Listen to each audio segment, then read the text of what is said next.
ఈరోజు జగన్మోహన్ రెడ్డి తాలూకు తిథి చూస్తే నాకు ఏదో పాతకాలం నాటి పాట, పైనుంచే ఓ చిలుక ఎగిరిపో పాడైపోయిన గూడు అని చెప్పిన పాట నాకు జ్ఞాపకం వస్తుంది. ఏంటంటే ఇంత దౌర్జన్యంగా ఉన్నటువంటి జగన్మోహన్ రెడ్డి, ఇంత నిరంకుశత్వంగా పరిపాలించిన జగన్మోహన్ రెడ్డి, భార్యాపిల్లలతో వెళ్ళి ఓటేసి అసలు ఇడుపులపాయ కడప మనది అనుకున్నటువంటి జగన్మోహన్ రెడ్డి, ఇటు మంగళగిరిలోను, అటు కుప్పంలోను, ఇటు పిఠాపురంలోను ఓటు పడ్డానికి వీల్లేదు, ఎన్ని వేల కోట్లైనా ఖర్చు పెట్టండి అని చెప్పిన జగన్మోహన్ రెడ్డి అడ్వాన్స్ బుకింగ్ చేసుకున్నాడు స్విట్జర్లాండ్కి, అది ఫ్రాన్స్కి.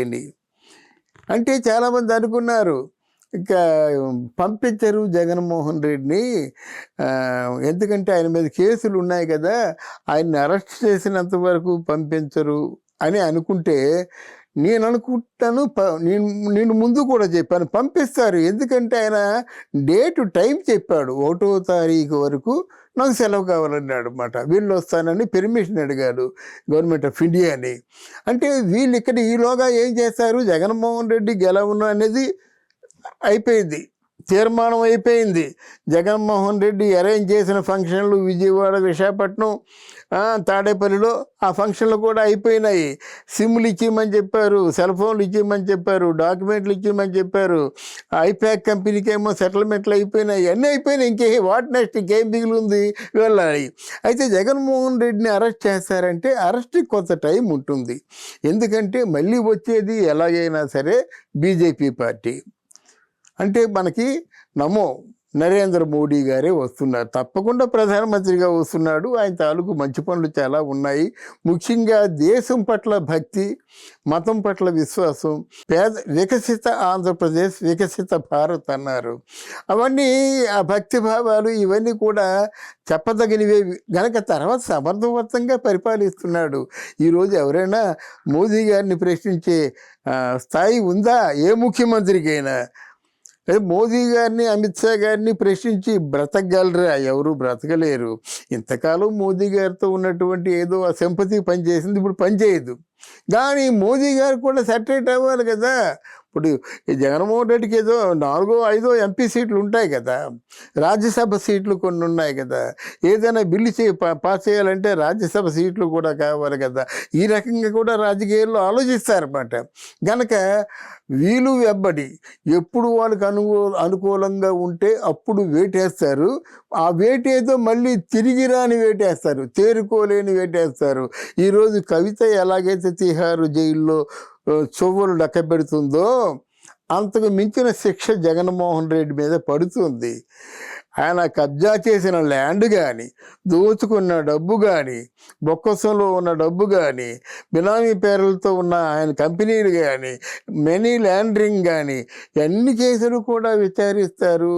ఈ అన్ని కేసుల్లో కూడా ప్రధాన నిందితుడిగా ఉన్నటువంటి జగన్మోహన్ రెడ్డి ఖచ్చితంగా బయటపడతాడు.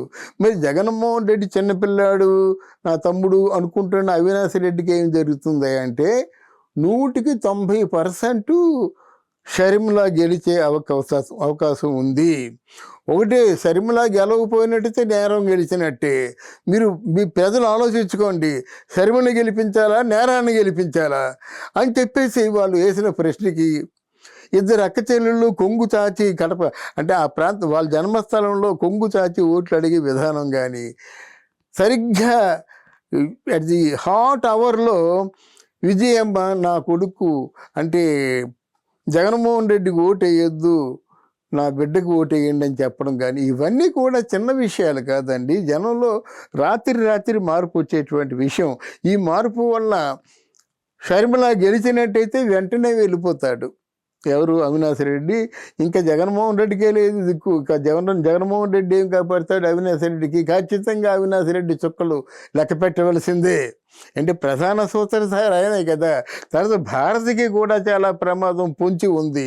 వీళ్ళు ఇంకో విధంగా తప్పించుకునే అవకాశం లేదు. ఇకపోతే వైఎస్ఆర్ కాంగ్రెస్ పార్టీలో చాలామంది మళ్ళీ తెలుగుదేశానికి వస్తారు, కొంతమంది జనసేనలోకి వచ్చేస్తారు. ఈ జరగబోయే మాట అంటే రాజకీయ నాయకుడి తాలూకు నైజం అండి. రేపు రోజా రాదని గ్యారంటీ ఏముందా? ఏమి లేదు. ఎవరు గెలుస్తారో, ఎవరు పచ్చగా ఉన్నారో, ఆ పచ్చగా ఉన్నోడు పక్కెళ్ళిపోయి తప్పు అయిపోయింది క్షమించమని చెప్తారు. ఇంకా ఇక్కడ మన చంద్రబాబు నాయుడు మీద 10 తిట్లు తిట్టినట్టయితే రేపు పొద్దున జగన్మోహన్ రెడ్డిని 50 తిట్లు తిట్టే పరిస్థితికి వస్తుంది రోజా. అలాగే మన కొడాలి నాని కూడా వస్తాడు. వాళ్ళు సిగ్గు లజ్జ చెవు నెత్తురు నీతి జాతి ఏమీ లేదు గనక ఇది ఏమైనప్పటికి కూడా జగన్మోహన్ రెడ్డి పెరిమిషన్ ఇస్తే ఏదైనా కొంపలు మునిగిపోయేది లేదు. 15 నుంచి 1వ తారీఖు 15 రోజులు అడిగాడు.